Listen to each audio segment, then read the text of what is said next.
What it do, baby? It's your boy Enrico, and I'm back. You know I had to come holler at y'all about my Washington Wizards. And look, man, I watched the introductory press conference with all the rookie draft picks. I was already, sold as far as us doing the best that we could do for in this draft. Each of the prospects, I like them individually. But watching all of them up there together, speaking together, it was truly a breath of fresh air, man. It was truly a breath of fresh air as a Washington DC sports fan, as a Washington Wizards fan. It's been a long time coming that just the mentality. Like these guys are like humble, but they confident, but they're not, but they're focused and their mind is like, you can see that they think in the right way. They're thinking about the right way to, to enter the league and to maximize themselves as far as individually and as a team. I was astounded that they all mentioned the defense. They all mentioned how they want to bring the intensity on defense, and they know it all starts on defense. And pretty much Will Dawkins and along with the players and the coaches, obviously when they were communicating to each of the draft picks, they were emphasizing that and they would mention that, and you can see they all are locked in and bought in mentally as far as we understand that's where it starts. We understand the Wizards, have been horrible on defense. We want to change that. We want to come bring a new culture and a new vibe to the team. And it was just so refreshing. No disrespect to Wall, no disrespect to Bill, and even Gilbert Arenas before them. Those guys all did great things for our city. They were great players, but they weren't team galvanizers. They weren't do everything for the team type of guys. They weren't. They all were great talents in their own right, but they necessarily didn't play the right way or lead the right way all the time. You feel me? And that's not a shot against them. Like I said, nobody's perfect. Nobody's the best. Well, everybody can be the best in the world. So, they still were great in their own right, but they left a lot to be desired as far as leading and, guiding our franchise in a winning trajectory. Now, listening to these guys, and along with Will Dawkins, shout out to Will Dawkins. I mentioned him and Michael Winger when I made my previous videos about us in this draft process or whatnot. And I said that I'm completely bought into those guys. I'm believing in those guys. I'm just completely letting them do what they do. I'm comfortable with letting them do whatever they feel is necessary to get our team to the right track. And I feel like they're off to a great start. Now, there's a couple people I've been hearing crying and complaining about, the Abidal trade. First of all, people were saying yeah, we need to trade Abidal because we don't want to pay him. We need to get him and Kuta out of here because we're going to pay them max contracts and they're not worth that. First of all, y'all, you have to pay somebody in the NBA. There's a literal threshold. You have to spend a certain amount of money. There's a threshold you have to get to. You can't just be not paying nobody. So why would you not pay two young players in their prime that are going to be great assets on your team? Even if you want to trade them, they're going to be highly valued assets because they have good contracts and they're young. We're not paying them max contracts right now. So what's the problem of having Kuzma on the roster now? What's the problem of having Avdija on the roster now? People like Craig Hoffman, I'm sorry I put you out there. I don't listen to you like that, dude. But every time I come across you, it seems like you just saying some shit that I don't agree with. I think I see you up there crying and complaining about, yeah, Avdija. I didn't understand that. Why did we trade Avdija? He's so young. He's so good. Bruh, I agree with all that. I love Avdija. I didn't want necessarily to trade him, but you have to make advantageous moves to help your franchise progress and get better. He's not lining up with the track that we're on. Possibly he is. He possibly is. In a good 3-4 years, he will only be 27 years old, 24, 28 in his prime, and we could be in the middle of trying to win. And he could have been a guy that helped us. That's true. But is he necessary? No, he's not. I love Avdija, but obviously they have a plan. And that plan included Bub Carrington. Now, I'm going to tell y'all this right now. Bub Carrington is going to be a real stud. Shout out to Bub Carrington. Baltimore, West Baltimore to be exact. Shout out to Bub Carrington. He's going to be a star, man. Maybe not an all-star, superstar, but he's going to be Great player in the league, man. I really like Bub Carrington. I was sleeping on him. Like I actually did more research, watched his highlights and his little bit more tape. This guy is a player. I already said he has a feel for the guy. I seen little things already, but I really zoned in. He's 18, y'all. He's a baby. And like I said, to watch them, to listen to them and watch them at that press conference, man, he is so impressive. Just, he's so impressive with the way he speaks.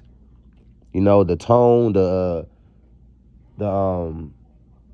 you can see he's very intuitive. You can see, he's a humble young man. He's a bright young man. You can see it. Like, he answered each question like authentically. He actually answered the question.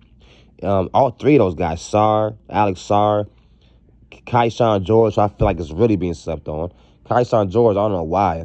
I think because people look at numbers like, oh, he only averaged 7 points a game.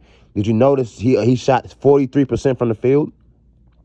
He shot 40% from three. Like, it wasn't like he was wetting the bed and he only dropped 7 points. He was at a team that it wasn't a lot of shots to be available for him. But he also affected the game in a lot of other ways consistently. He was a good defender, is a good defender in college. Well, was a good defender in college. He was a good playmaker, solid playmaker. He has a great, calm game. Like, he understands how to play the game. He doesn't force anything. He knows where to be, when to be there. He has like a calm smoothness to him, but he also like has like a nice little intensity to him. I like George a lot. And Alex Sarr, I love Sarr as a pick. The fact that he obviously chose us over Atlanta. He has all the potential in the world.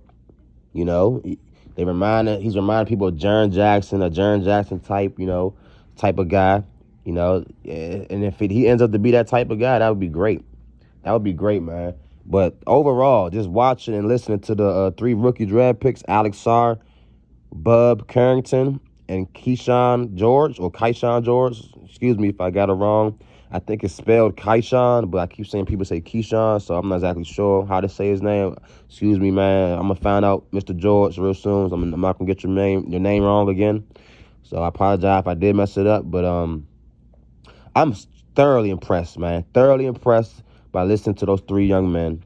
I'm just so excited. Like, I was already excited, but watching and listening to them at that press conference, man, like, it was different. I don't know what it is. It's like a different vibe, man. I'm telling you, like I said, it was a breath of fresh air. It was so refreshing, and it just gave me a whole new boost of excitement for my Washington Wizards going to the future, man. I feel like we're in a perfect position. We're starting to build cornerstone young pieces, but we're nowhere near in position to compete. We're nowhere near in position to win a lot of games next year. So even though we have young, talented players, we're not going to be winning a lot of games. That's great, because for these next 2 years, we need to suck. We need to suck the next 2 years. As far as the record, like we know, I want to see progression. I want to see improvement, but the record doesn't need to show that. The record needs to be horrible, especially next year, because Cooper Flag coming up, and I have a wild feeling that we're going to get Cooper Flag. I'm putting it out there now, DC. We getting Cooper Flag, the great American hope. He's coming right here into the nation's capital. We gonna get him. We getting Cooper Flag. So we gotta stay on track for that. Make sure we improve our roster, improve our talent while sucking at the same time. But it's going to happen. We're just not good enough. We got a bunch of babies, a bunch of young players, and a bunch of veterans that's not good enough to help us win consistently. So we're going to lose a lot. We don't have to act like we don't have to try to lose. We just go out there, try to win, but we're going to lose. So just keep progressing. Put the winning mentality in these guys' mind. But at the same time, we're just not good enough this year. We're going to lose. And then we're going to be in line for Cooper Flag. And this shit really going to get the rolling downhill. The ball really going to get the rolling. Look, man, Washington Wizards, man. Hey, Michael Winger, Will Dawkins. Shout out to y'all. You know what I'm saying? Round of applause. Y'all off to a hell of a start. Y'all did a great move with the Denny move. I don't care what nobody say. Don't listen to nobody. I don't care if they work for radio stations or whoever the hell they are. That was a great move. Stick to y'all process. Y'all doing a hell of a job, and y'all will continue to do a hell of a job with the support of people like me. Like-minded people that actually know the game, that actually know what the hell going on, that actually knows what it looks like to start building a real winner, you got our support. You got my support, y'all. So don't listen to nobody else that's saying, oh, why did y'all do that? I don't know. No, y'all doing exactly what we need to be doing. Great draft picks. Vucevic from last year is a slept-on, underrated dude. He's going to be a player on our team. Koulibaly, I love him. I'm telling you, man, we're going in the right direction. So shout out to my Washington Wizards. The 3 draft picks, Keyshawn George, Bub Carrington, and Alex Sarr, man. Y'all were very, very impressive in y'all introductory press conference. Y'all got me so excited, man. So just keep being humble, keep being, passionate, and keep going and keep striving to be great and chasing greatness, y'all. Welcome to D.C. We're going to love to watch y'all. We're going to support y'all, and I'm here for it all, man. So shout out to the Washington Wizards. Shout out Will Dawkins. Shout out Michael Winger. Shout out to the young 3 men that we drafted, Bub Carrington, Keyshawn George, and, of course, the big Frenchman, Alex Sarr. So it's your boy, Enrico. Had to give y'all my opinion on the Wizards introductory press conference, with the rookies. And how they impressed me, man. They passed that with fine colors. So now we gotta get on to the summer league, and it's off and running from there. So appreciate y'all for tapping in. Like, comment, subscribe. Appreciate all the love out there. I'm gonna bring y'all some more videos soon, so be on the lookout. It's your boy Enrico. Make it your best time till next time, y'all. Peace.